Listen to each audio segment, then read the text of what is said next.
Parlons hypertension. Nous sommes toujours dans la série des vidéos consacrées à l'hypertension artérielle adressée aux cliniciens. L'objectif est toujours de vous proposer des conseils simples, efficaces pour vous aider à contrôler le profil tensionnel de vos patients. Dans cette vidéo, nous allons aborder le thème plus spécifique de l'évaluation du profil tensionnel, c'est-à-dire comment on mesure la pression artérielle et quelles mesures retient-on. Nous avons plusieurs dispositifs, plusieurs moyens afin de mesurer la pression artérielle de nos patients. On distingue la pression de consultation, on distingue l'automesure tensionnelle, on distingue la mesure ambulatoire de pression artérielle. À chaque étape de la vie d'un patient hypertendu correspond une méthode bien spécifique. Débutons par la pression de consultation et mieux définir sa place. La pression de consultation est évidemment la mesure la plus connue de tous. On distingue la méthode historique, la méthode auscultatoire. On mesure la pression artérielle à l'aide d'un manomètre et d'un stéthoscope. On utilise aujourd'hui la méthode oscillométrique. Il s'agit de la méthode moderne avec un brassard relié à un appareil qui nous permet d'avoir une évaluation, une estimation de la pression qui règne dans les vaisseaux à l'instant T. Alors cette technique de mesure peut sembler extrêmement simple, facile. Pour autant, il y a de nombreuses caractéristiques, il y a de nombreuses conditions à réunir pour que sa mesure soit bien valide. Par exemple, il faut que le patient soit au repos depuis au moins 5 minutes. Il faut que le patient n'ait pas consommé de thé ou de café avant la mesure. Il faut éviter tout exercice physique ou stress psychologique dans les 30 minutes précédant la mesure de la pression artérielle. Il y a des conditions que je pense vous ne connaissez pas, comme avoir la vessie vide, avoir les pieds au sol et ne pas parler pendant la prise de pression artérielle lors de la consultation. L'ensemble de ces caractéristiques sont nécessaires pour aboutir à une bonne estimation de la pression artérielle. Or, je pense que dans aucune de nos consultations, nous respectons ces consignes. Alors pourquoi ces consignes ? L'objectif est de limiter l'effet de la variabilité tensionnelle. On sait bien que la pression artérielle est une mesure variable dans le temps et l'objectif est d'avoir la mesure au repos. Pour cela, on va avoir des conditions de mesure strictes pendant la consultation pour essayer d'approcher cette mesure au repos. Cette variabilité tensionnelle s'exprime par le fait que si on se limite à l'évaluation par la pression de consultation, dans un cas sur deux, cette pression nous donne le mauvais diagnostic. D'ailleurs, le message est clair des recommandations.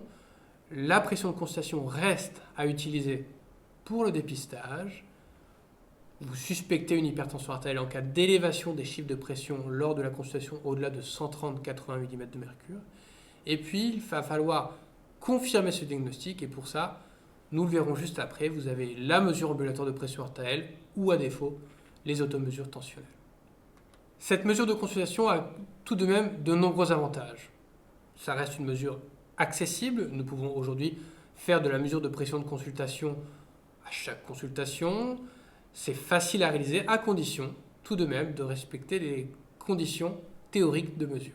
Les limites sont nombreuses.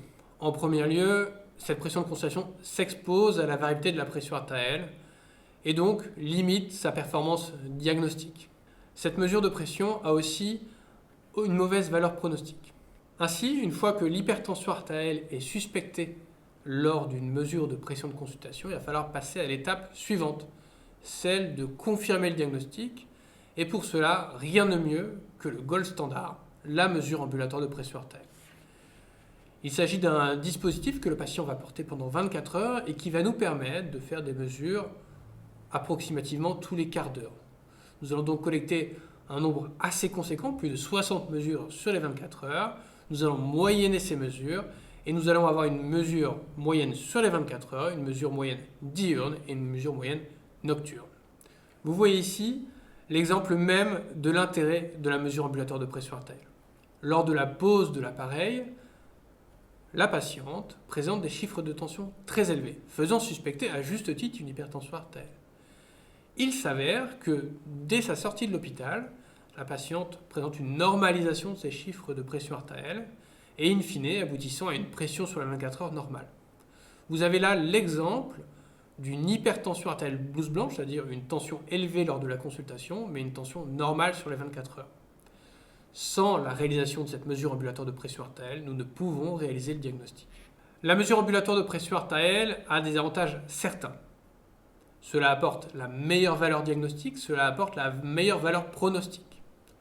On évalue mieux le risque cardiovasculaire de nos patients grâce à de la mesure ambulatoire de pression artérielle. Pourquoi ce bénéfice ?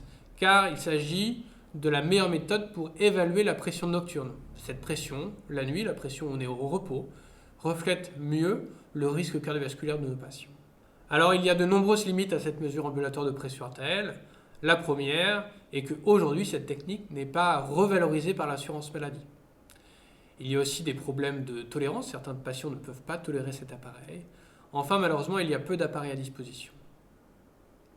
Dans quelques temps, je l'espère, les négociations sont en cours pour aboutir à une valorisation de cet acte qui va nous permettre, et je le souhaite, d'avoir un usage plus fréquent. Que nous disent les recommandations sur la mesure ambulatoire de pression artérielle ? Le message est simple, il s'agit de la méthode idéale, il s'agit de la meilleure méthode pour faire le diagnostic de l'hypertension artérielle au moment de la découverte de la maladie, mais aussi le diagnostic de la résistance de l'hypertension artérielle. Les seuils à connaître sont de 130/80 mm de mercure pour les 24 heures, 135/85 mm de mercure pour la journée et 120/70 mm de mercure pour la nuit. Une fois le diagnostic fait de l'hypertension artérielle pour votre patient, vous allez passer à l'étape du suivi. Et pour ça, il n'y a rien de mieux que les automesures tensionnelles. Il s'agit d'une méthode plus simple qu'une mesure ambulatoire de pression artérielle, qui consiste à réaliser des mesures de pression artérielle au domicile du patient pendant 3 jours, 3 mesures le matin, 3 mesures le soir. Vous allez donc avoir une série de 18 mesures permettant de calculer une moyenne. Ces automesures tensionnelles ont multiples intérêts. En premier lieu, cette méthode permet de responsabiliser le patient. Le patient va devenir acteur de sa propre santé, le patient va mesurer ses chiffres de pression artérielle, il va venir en consultation avec son relevé, il va agir pour sa propre santé. Ça va aussi faciliter votre consultation, le patient va venir avec son relevé d'automesure tensionnelle, vous avez déjà la mesure de fait, la mesure est d'ailleurs plus valable, plus valide que la pression de consultation, quasiment toute la consultation est déjà faite. Il y a tout de même une limite aux automesures tensionnelles, c'est la mauvaise évaluation, voire l'absence d'évaluation du profil tensionnel nocturne qui, je le rappelle, est le plus associé au risque cardiovasculaire. Certains appareils proposent néanmoins une évaluation des chiffres tensionnels nocturnes, même si aujourd'hui ces appareils sont très peu utilisés.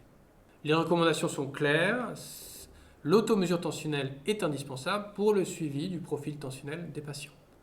On peut l'utiliser à défaut au moment du diagnostic, mais l'idéal reste la mesure ambulatoire de pression artérielle.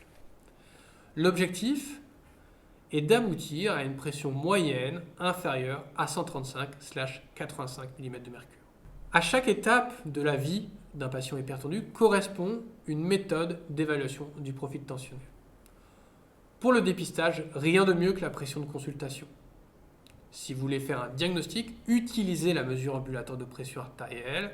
Enfin, lors du suivi de vos patients, je vous recommande fortement la réalisation des automesures tensionnelles. On se revoit très bientôt pour parler hypertension artérielle secondaire, parler notamment traitement. À bientôt.